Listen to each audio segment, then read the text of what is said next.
finishing. We see there some of the goals. You say he's so composed in front of goal when you've got those players in attack, but it's how you use them. Yeah, it takes a touch out with his feet, low-driven shot, low finesse shot past the goalkeeper. The chances that have got the highest percentage chance of going in, Kurt knows exactly what to do in every situation. And that's why he's 4-0 right now. Oh, congratulations to Kurt. Commiserations at the moment to Tim Latka, but still looking good at 3-1. One more win for him would see him through. Let's go over to our analysts, Spencer and Chu, who I'm sure are going to break down some more stuff for you.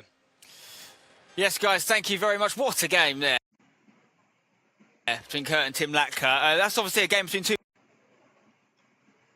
players who were 3-0 on the Xbox side, but there's plenty of other people here who are also 3-0, including on the PlayStation side. So we take a look, Chu, at who's currently unbeaten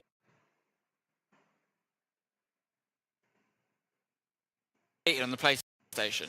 Yes. Okay. There's quite a few good players, obviously, doing very well. Principe and Nicholas, right? Yes, Principe and Nicholas is one of the games that's happening right now, actually. There's been a first leg, which we're going to show the highlights from shortly, and the second leg is going to be shown after that. Now, these are the guys, this is obviously the format, as you know, Swiss format, brand new format for this competition, and this is the 8 players on PlayStation who are currently 3-0. You can see 6 of them there, including the likes of Sheehan, who's a finalist in Paris, Benedikt Sautzer from Wolfsburg there. So Germans and the Danes particularly doing well, Chu.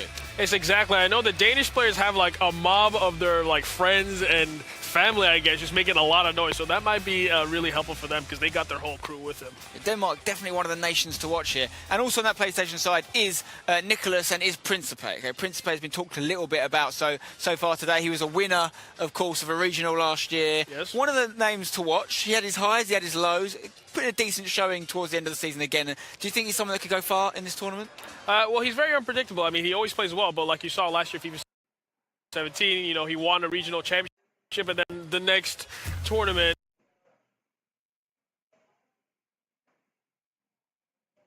you know, he went out in the group. But we can see his stats here: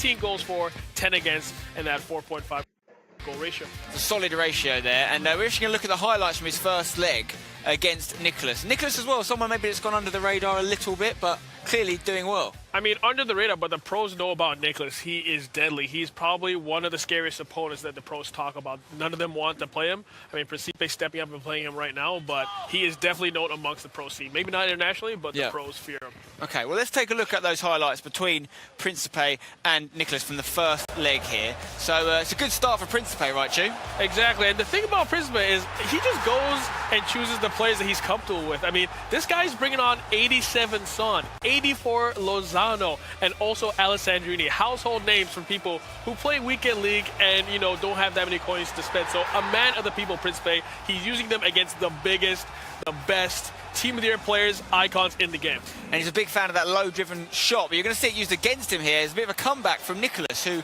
was 2-0 down, gets one back, makes it 2-1. This is in the first leg, of course.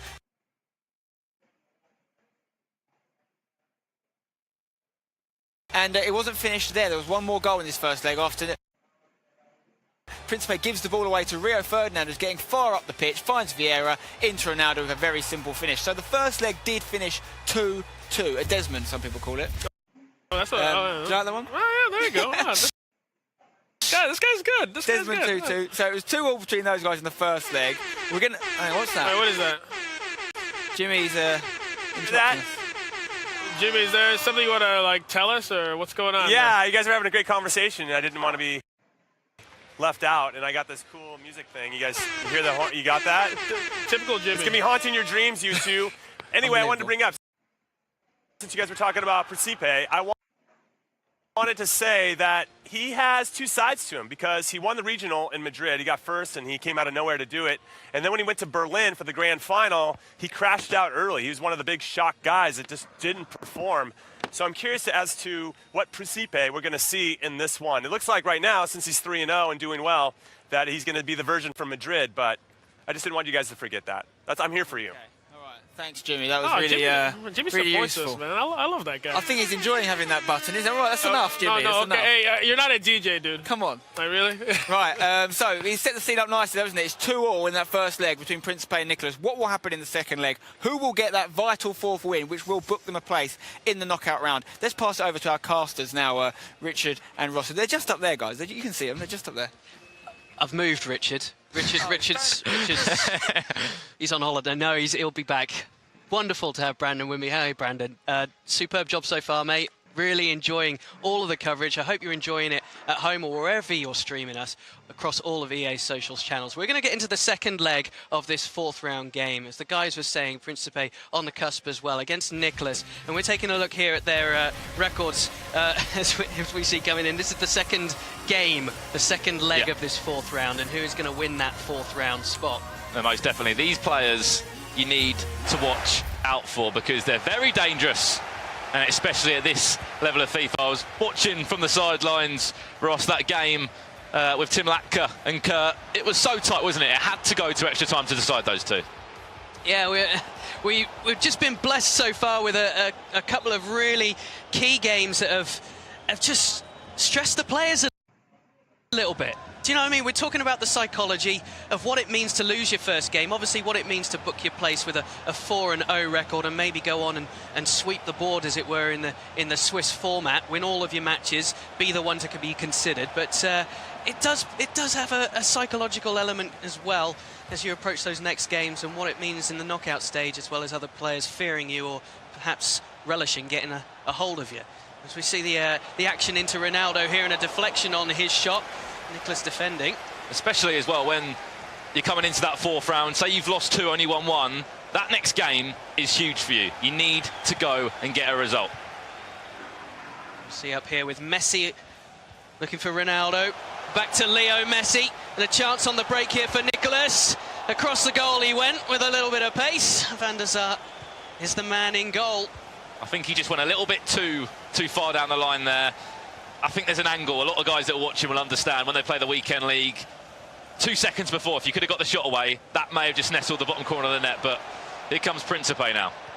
With Ronaldo, and Pele helping to break that up. Pele does a lot of defensive work in FIFA. It's wonderful. He seems to. He's always up and down, and what you'll see as well, Ross, is a lot of these guys will have... They've only got 11 spots in their team, but they love to use the best players on the game, as anyone would. So what they'll do is the striker cards, for example, the Bale striker inform card recently. What you can actually do is you can move these players down to centre midfield position. So when you're attacking, you've got more options on the ball. Who wouldn't want to have the options of someone like this? With Ruud Gullit, Nicholas using Vieira. And Ronaldo into Pele. Lovely move. And this again, Van der Sar this time going to his right. Using his gloves to deny Nicholas the early breakthrough. What you can see as well in Principe's team, obviously playing in the black, he's using Nainggolan, as you know, last year, a massive card that everyone loved to enjoy using. Hence why he has an icon in goal, because if you have David De Gea in goal, I think he's linking up with Koulibaly. Obviously, you can't link in a David De Gea with a Koulibaly, as you can see there. I think he may be in action for Principe. I know he's using him before. I don't know if he's using him now. Desailly there. And now Henry. Nice to see a different set of players as we switch over between these two. And it's a common thing we see, Ross, as well, that a lot of these guys, depending on what country they're from, everyone has their slight favourite. This is Ultimate Team, remember, you can build your dream team as such. And a lot of guys, the main positions you'll see a changes is the right backs and the left backs. They're always different, always different. Gullit. And now into Ronaldo. Koulibaly away. So just a reminder, the first leg finished 2-2 between these. So everything evenly poised in this second leg, the fourth round. Sergio Ramos away. Seems like these guys have taken a bit of a different approach to this one, maybe. Maybe they're a little bit nervous. Maybe they know that they're getting to the stage now where if one of them wins, they're pretty much through. Very happy with it. Messi into Ronaldo. Nearly an own goal. Those reflexes from Van der Sar still in effect. They are indeed. Of course, a former Champions League winner, most recently seen as the marketing director of Ajax. Back at his club and enjoying him. himself. More importantly, in his prime. In his prime in here. FIFA 18 still. Not as a marketing director. No. Here's Nainggolan as well, the Roma ninja, finding Messi. And Principe trying to find a way through the heart of that defence from Nicholas.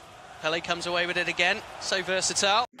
Messi holding up nicely, looking for those players to join him in support. Well, still 0-0 here. Don't really know what you've made of the first 30 minutes, Ross. It's been, of course, you guys were able to comment on the first game or see a bit of the first game. 2-2 the score there. We saw 4 goals there. I'm not sure the goals that were scored in the first half, but if there's anything to compare to last game, I don't really know what to compare it to. I'll give you one word: stodgy at the moment. Well, we've had some chances, notably from Nicholas. Hence references to Principe's goalkeeper, Edwin van der Sar. He's been active. Maybe we're getting to the stage of this where, as I mentioned before, and Spencer, Chu have talked about it as well, this is where you come into the area where you can basically get yourself into that last 32, and you've got 3 wins under your